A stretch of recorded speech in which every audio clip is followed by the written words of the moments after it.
Votre invité à présent dans la grande interview en direct sur Boursorama, c'est François Asselin, le président de la CPME. Bonjour. Bonjour. Comment ça va cette rentrée? Bien. Ça va bien, oui, ça va Il y a bien. quand même beaucoup d'actu, hein. C'est Oui. pas l'actu qui manque. Bon, on va commencer par cette conférence sociale sur les bas salaires qui pourrait se tenir a priori le mois prochain, nous a dit Olivier Véran, le porte-parole du gouvernement. Est-ce que vous y êtes favorable ou pas? Et est-ce que ça sert vraiment à quelque chose, ce grand type d'événement où tout le monde discute et parfois ça accouche d'une souris? Oui, ben, vous savez d'où est l'origine de cette idée de conférence sociale. C'est la réunion des chefs de parti politiques par Emmanuel Macron. Et une partie de ces chefs politiques plutôt de gauche ont demandé, exigé de la part du président de la République de faire une grande conférence sociale autour des salaires. Alors écoutez, on a peu de temps avant, hein, c'était au mois de juillet, dans le bureau d'Elisabeth Borne, entre partenaires sociaux, défini un calendrier, un agenda social très fourni. Voilà. On rajoute là-dessus une conférence sociale, sachant que dans l'agenda social, il y a des sujets qui concernent l'évolution des carrières, les salaires, l'emploi des seniors. Donc ça fait doublon, ça doublonne un petit peu. Il faudrait savoir ce que l'on va faire, quoi. Vous voyez, soit c'est l'agenda social avec les partenaires sociaux, soit c'est en plus une grande conférence. Et il y a du politique derrière tout ça, vous avez compris. Il y a du politique derrière tout ça, donc attention quand même à la réunionnite et de faire croire aux Français que d'un seul coup, on va renverser la table et que, eh bien, sur les salaires, ça va être extraordinaire. Restons calmes. Alors, j'ai pu évoquer le sujet avec Olivier Dussopt, hein, après d'une façon beaucoup plus posée. Ministre du Travail. Ministre du Travail. En fait, bon, l'idée, c'est de faire un diagnostic partagé entre partenaires sociaux sur qu'est-ce qui s'est passé sur les 2-3 dernières années au niveau de l'évolution des salaires par rapport à l'inflation. Et puis ensuite, comment fait-on pour régler le problème des branches professionnelles qui ont du mal parce que le sujet, pardon, on va parler de l'inflation et d'ailleurs, enfin des hausses de salaire et qui globalement d'ailleurs ont été au rendez-vous, on va le voir. Mais c'est vrai que on parle des bas salaires et ceux qui demandent une hausse des bas salaires parce qu'ils n'arrivent pas à joindre les deux bouts, encore une fois, parce que personne ne peut vivre ou très difficilement avec un SMIC. À Paris, c'est exclu et même ailleurs, dans des grandes villes. Il y a ce sondage, pardon, IFOP, je vous le sens comme ça, mais il m'avait glacé au mois de juin, réalisé par l'IFOP, qui dit qu'un tiers des Français vit avec moins de 100 € dès le 10 du mois. Donc il y a un sujet, on parle des bas salaires. Qu'est-ce qu'on fait pour ces bas salaires? Il est évident, et croyez-moi bien, qu'un patron de PME n'est absolument pas hermétique à cette question-là, puisqu'il vit à côté, en proximité de ses salariés, mais avec 1 383 € net par mois, c'est le SMIC aujourd'hui pour 35 heures, c'est très compliqué de joindre les deux bouts. On n'est pas fou, quoi. Quelle réponse alors? La réponse, en fait, c'est que le vrai problème de tout ça, c'est si 10 ans après, on est toujours au SMIC. Ça, c'est un vrai sujet. Commencer modestement dans la vie avec un salaire modeste, on a tous connu plus ou moins cela. Ce qu'il faut, c'est d'avoir des perspectives d'évolution. Il y a deux grandes manières d'avoir des perspectives d'évolution. C'est soit quand c'est possible de faire des heures supplémentaires, or c'est pas toujours possible, ou alors c'est de se former pour monter en compétences. Et là, effectivement, la formation professionnelle est grippée. Et puis si vous n'arrivez pas dans votre entreprise à obtenir la promotion que vous attendez, eh bien, une autre solution, c'est de changer d'entreprise. Et ça, ce que je viens de vous dire, eh bien, c'est ce qu'on connaît, je dirais, d'une façon historique. C'est toujours comme ça que les choses se passent. Or, aujourd'hui, on peut effectivement dire que pour certaines personnes, certains Français, l'ascenseur social fonctionne mal. Pour des raisons de formation professionnelle qui est encalminée, pour des raisons aussi parfois de temps de travail imposé, c'est-à-dire que ce sont des contrats courts ou des contrats avec peu de taux horaires rémunérés par mois, ce qui fait que c'est difficile d'évaluer. Donc c'est tout cela que nous sommes prêts à mettre sur la table, mais qui était un des sujets parmi l'agenda social. Donc si maintenant il faut le faire autour d'une conférence sociale, écoutez, la CPME sera présente. Voilà, et vous répéterez 2 fois. Je répéterai 2 fois, voilà. Et puis on s'apercevra, comme vous le dites, que finalement dans le secteur marchand, les entreprises ont fait le boulot. Oui, on va en parler. Juste un truc sur le... Comment on explique, il faut expliquer, ça c'est vraiment important, qu'un grand nombre de branches professionnelles, différents secteurs, ont des grilles salariales dont les minima se situent en dessous du SMIC. C'est incompréhensible. On se dit, mais ces branches sont hors la loi. Voilà. Alors premièrement, je voudrais répéter qu'en France, rémunérer quelqu'un en dessous du SMIC, c'est illégal. Hein. Voilà. Donc vous êtes obligé de rémunérer au SMIC. Donc vous avez d'un côté cette question de grille de salaire où les minima sociaux de ces grilles sont parfois inférieurs au SMIC, mais aucun employeur ne va rémunérer un salarié. Donc c'est un non-sujet. C'est un non-sujet, c'est une question technique que nous sommes prêts, entre guillemets, à évoquer avec les partenaires sociaux. Comment c'est possible? Parce qu'il y a un décalage en fait dans le temps, c'est ça? Oui, c'est-à-dire qu'en fait, vous avez 3 niveaux de fixation de salaire. Vous avez d'abord le SMIC qui évolue, donc ça c'est l'État, mécaniquement avec l'inflation. Après, vous avez les branches professionnelles qui doivent renégocier leur grille salariale suivant l'évolution des bas salaires. Et c'est là où ça coince, parce que les négociations de branches n'arrivent pas à être aussi rapides que l'inflation. Voilà, donc c'est-à-dire que globalement, il faut entre 3 et 6 mois pour avoir un accord de branche. Bon, le plus important, c'est qu'aucune boîte en France ne peut payer en dessous du SMIC. Mais aucune boîte en France ne paye en dessous du SMIC. Et puis, je vais vous dire entre nous, si un employeur s'amusait à ça, premièrement, il perdrait ses salariés, deuxièmement, il ne recruterait pas. Donc, notre intérêt, bien évidemment, c'est de coller à la réalité. Bon, le SMIC a augmenté de 12% depuis début 2021. Oui. Quand on est au SMIC, on est protégé, on est bien protégé contre l'inflation.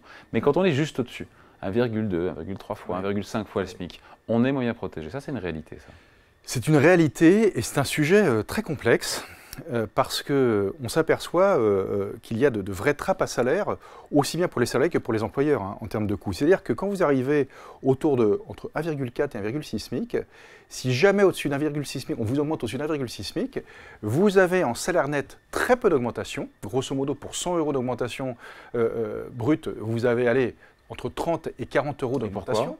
Parce que tout simplement, les exonérations de charges n'agissent plus, que ce soit du côté du salaire, que du côté, des charges salariales, que du côté des charges patronales. Ouais. Et du coup, l'employeur, lui, se retrouve à payer beaucoup de charges patronales parce qu'on sort de la courbe au-delà d'1,6 SMIC d'exonération de charges. Ce qui fait qu'il faudrait retravailler sur cette courbe d'exonération de charges. Il faut voir ça avec l'État, et l'État n'a pas les moyens. Et l'État n'a pas les moyens, parce que si on le fait à iso-coût, si vous voulez, sans que ça coûte plus cher à l'État, comment on fait alors? Ça veut dire qu'il faudrait augmenter les charges sur les bas salaires pour baisser les charges sur les salaires un peu plus élevés. Ça n'arrivera pas, on passe ça n'arrivera pas. Donc c'est un sujet très complexe. Et puis vous avez à côté de ça, bien sûr, les prestations sociales qui suivent la prime d'activité. La prime d'activité est dynamique sur les bas salaires. Et dès qu'on commence... la prime d'activité. La prime d'activité, si vous voulez, c'est l'État, suivant votre niveau de rémunération annuel, quand vous faites vos déclarations d'impôts, qui vous verse une prime d'activité qui peut aller quand même jusqu'à 1 400 € aux Français qui sont en dessous, juste au niveau du SMIC, des minima sociaux. Voilà. Et donc, si la prime d'activité disparaît, 1 400 € sur un SMIC, c'est un mois, quoi. Pourquoi il est question de rémunération? Ah non, il n'est pas question qu'elle disparaisse. Ouais. Je veux dire, si jamais vous commencez à être augmenté dans votre entreprise, vous sortez du palier de la prime d'activité et vous perdez cette prime. Voyez, donc c'est très complexe. Bon, quand on regarde les augmentations de salaire, François, par tête, salaire mensuel s'est accru de 5% sur un an, prime comprise à fin juin, je crois que ce sont des chiffres qui m'échappent, c'est pas la DARES. Alors vous avez la DARES, vous avez plusieurs origines. Oui, en tout cas on est à 5%, prime comprise. Est-ce qu'on peut dire que les entreprises ont fait le travail à 5% puis qu'on a 5% d'inflation? Oui. À chouïa près. Oui, un chouïa près, ça colle, si vous voulez. C'est-à-dire qu'on n'est pas dans la boucle. Bon, c'est une moyenne après, effectivement. Voilà, c'est une moyenne, c'est macroéconomique, mais globalement, on peut dire que dans le secteur marchand, effectivement, privé, donc les entreprises ont joué le jeu, c'est indéniable. Alors après, d'un secteur d'activité à un autre, c'est plus... Le prime inclus est important aussi. Oui, c'est très important. Alors là-dedans, prime incluse, mais prime individuelle, il n'y a pas tout ce qui est le fruit du partage de la valeur, si vous voulez, intéressement, etc. C'est supra-salarial, ça vient en plus. Mais globalement, les entreprises ont joué le jeu. Mais pour une raison évidente, on a toujours des problèmes de recrutement.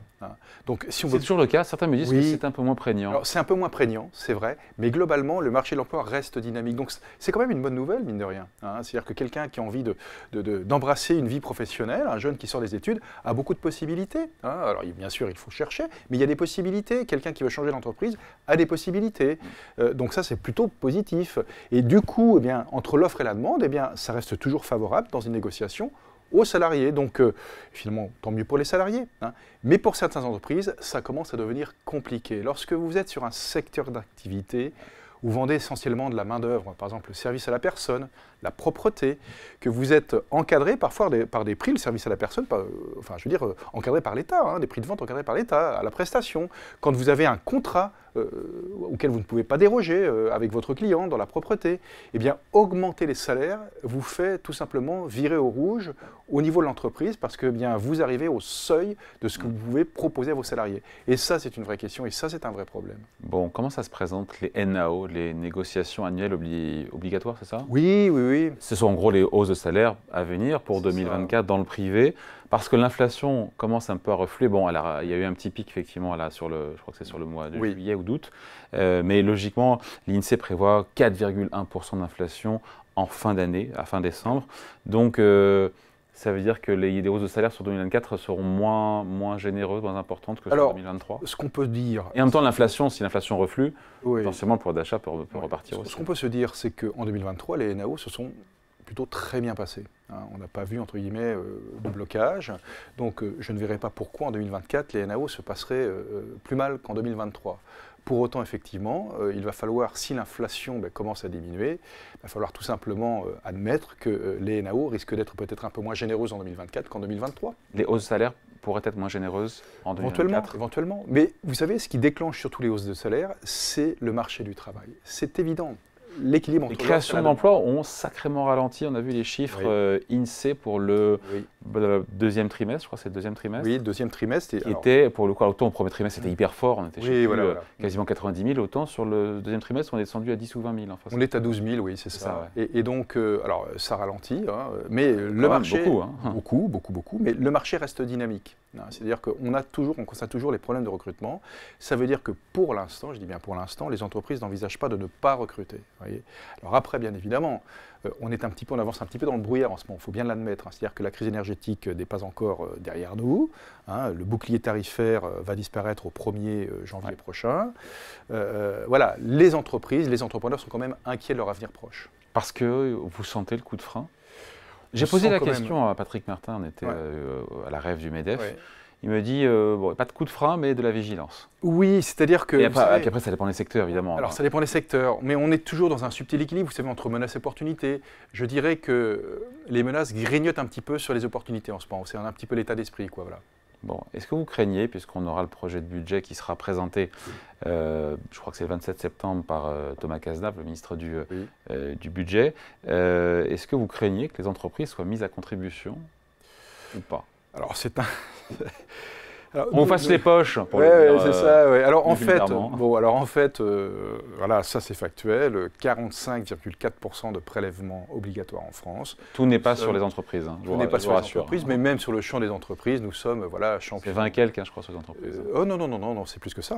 On est aux alentours on est au même taux que le prélèvement sur les personnes physiques, sur les Français. On est autour de 45, entre 44 et 47%, suivant les années. Sur les entreprises, prélèvement obligatoire. Et donc, nous, ce que nous craignons, c'est l'instabilité fiscale, tout simplement.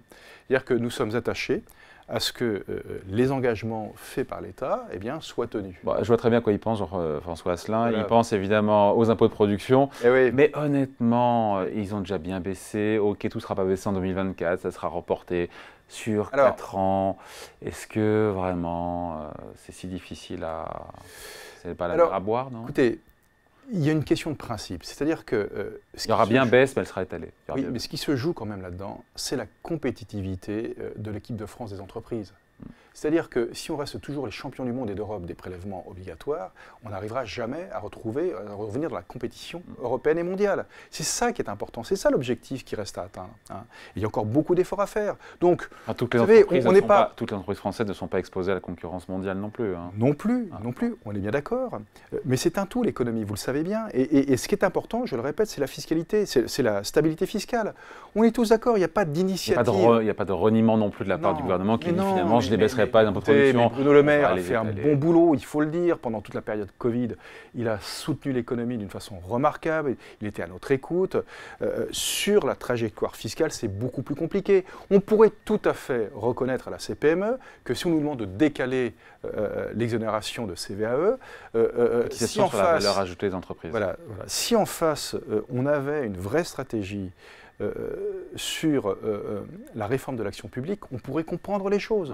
Mais ce n'est pas le cas. Et ça nous inquiète, tout simplement. Bon, hier, Bruno Le Maire a fait un petit pas vers les PME et les TPE, puisque la CVAE va disparaître totalement dès 2024 pour 300 000 petites entreprises. Ça le fait ricaner parce qu'en fait, c'est une baisse d'impôt, j'ai vu, de 63 €. C'est ça par entreprise. Donc ça fait quoi? C'est un coût pour l'État de 18 millions d'euros. Donc ça ne mange pas de pain, c'est vraiment le petit cadeau qui ne coûte pas cher, quoi. Ouais, enfin écoutez... Ça vous fait ricaner ou vous prenez ça comme... Mais non, mais bon, il y a deux choses. D'abord, je reconnais que Bruno Le Maire a un vrai talent, hein, c'est un vrai politique, et donc quand il annonce 300 000 entreprises vont être dès 2024 exonérées de CVAE, on se dit, ben, oh là là, c'est génial. 60 balles. Voilà, bon, 63 €. Donc je peux inviter Bruno Le Maire au restaurant, on prendra qu'un plat chacun, parce que si on prend une entrée, ça va nous coûter plus cher. Hein. Donc il a ce talent politique quand même de l'effet d'annonce. Mais quand même, entre nous, moi ce que je regrette un petit peu, c'est que dans l'esprit du grand public, on entend 300 000 entreprises vont être exonérées d'impôts de production. Et là, on a l'impression que ça y est, quoi. On fait un cadeau extraordinaire à l'ensemble. 18 millions d'euros de et c'est 18 millions sur 4 milliards d'euros qui restent, entre guillemets, à exonérer de CVAE. Donc voilà, c'est un effet d'annonce. Je le décrypte à ma manière. Mais bon, on n'est pas dupes. Bon, hier, patronat et syndicats, vous étiez au MEDEF, ont ouvert cette négociation sur les nouvelles règles d'indemnisation de l'assurance chômage. Négo qui s'annonce ardu ou pas, parce qu'en fait, il y a un cadrage, il y a un document de cadrage qui est envoyé par l'État cet été qui ne vous laisse pas vraiment de marge pour discuter. Hein. En gros, vous êtes la main sur le doigt sur la couture du pantalon, et si jamais vous ne mettez pas d'accord, c'est l'État qui reprend la main. Pardon, je résume un peu ça comme ça. Oui, mais vous savez, le premier acte manqué, c'était en 2018, où nous étions dans la même situation, c'est-à-dire que l'État nous disait, écoutez, il faut que vous négociez, c'était prévu par la loi, il faut que vous négociez la convention UNEDIC, assurance chômage, et si vous ne négociez pas avant telle date, eh bien, nous allons vous envoyer une lettre de cadrage. Donc, lorsqu'en 2018, et j'étais aux affaires déjà, hein, les partenaires sociaux n'ont pas accepté de négocier sur l'UNEDIC, eh bien, déjà, l'État a pris la main sur l'UNEDIC et a fait la réforme. Et d'ailleurs, il faut l'admettre, cette réforme est très positive, globalement. Hein. Elle a produit des résultats assez même extraordinaires en termes de... En demandant des efforts aux salariés. En demandant des efforts aux salariés, bien évidemment, mais avec la contracyclicité. Donc, si le marché de l'emploi est dynamique, eh bien, on indemnise moins bien que si le marché de l'emploi se dégrade, on indemnisera mieux. Donc, comme le marché de l'emploi s'est amélioré, on indemnise moins bien, c'est normal, puisqu'on doit plus en capacité de trouver un emploi si on est au chômage. En attendant, pas loin de 12 milliards d'euros d'économies annoncées jusqu'en 2027, c'est considérable. Il reste quand même 60 milliards d'euros de trous, donc à combler. Mais cette réforme a porté ses fruits, il faut le reconnaître, et c'est l'État qui a fait le boulot. Alors maintenant, c'est bis repetita, voilà, l'histoire se répète. Il faut maintenant que nous renégocions la convention UNEDIC. Serons-nous en capacité de trouver un accord entre partenaires sociaux avec une lettre de cadrage extrêmement bien cadrée? Effectivement, elle n'a pas tellement d'espace de liberté. Ça, c'est un sujet que nous sommes en train de discuter avec nos amis syndicalistes. Et ça peut prendre combien de temps? Parce que c'est assez rapide, ça. Hein. Ça va être assez rapide parce qu'il faut que ça soit, entre guillemets, avant la fin de l'année, clos, quoi. Et si ce n'est pas le cas, c'est l'État qui aura le dernier mot. Parce que c'est lui qui agrée ou pas, évidemment, ce possible accord ou pas qu'il y aura entre les partenaires sociaux. Bien, exactement. Vous êtes confiant? La réponse est dans la... Mais c'est-à-dire qu'on a quand même, il faut le reconnaître, nous, partenaires sociaux, on a eu une certaine incapacité à prendre nos responsabilités à l'époque. La faute à qui? À tout le monde. À tout le monde, et je veux bien balayer devant ma porte, si vous voulez. Moi, j'étais pour aller à la négociation avant de recevoir une lettre de cadrage. Ça n'a pas été possible, donc acte. Et aujourd'hui, on se retrouve exactement au même moment de l'histoire. Alors, après, est-ce que cela signifie que c'est la fin du paritarisme? Parce que, mine de rien, on lâche les rênes de l'UNEDIC et on les donne complètement à l'État. C'est quand même un signal, effectivement, qui doit, entre guillemets, nous faire nous interroger, nous, partenaires sociaux, pour prendre la responsabilité. Après, on finit là-dessus. Il y a un point commun entre vous, syndicats et patronat, c'est que vous ne voulez pas que le gouvernement vienne taper un peu dans les excédents. Il y a des excédents de l'UNEDIC? Ben oui. Alors, si on fait différence, le trou plus les excédents, il reste encore, grosso modo, 40 milliards à combler. Hein. Voilà. Donc nous... ce que nous voudrions, bien évidemment, c'est d'orienter le maximum d'excédents sur le comblement de la dette. Oui. Ça nous paraît très Alors important. que le gouvernement, manifestement, va envie de réorienter financer vers sa politique de l'emploi. Exactement. Et ça, vous ne voulez pas, à la fois patronat et syndicat. Ben oui, avec un argument quand même qu'il faut entendre de la part du gouvernement. Il dit, écoutez, c'est nous qui avons fait la réforme, donc nous décidons des excédents. Ça peut s'entendre. Voilà, ça peut s'entendre. Bon voilà, en tout cas, les négociations continuent. Merci de passer nous voir. François Merci. Asselin, donc le président de la CPME, invité à la grande interview en direct sur Boursorama, retrouvé à 14h en replay. Merci. Merci.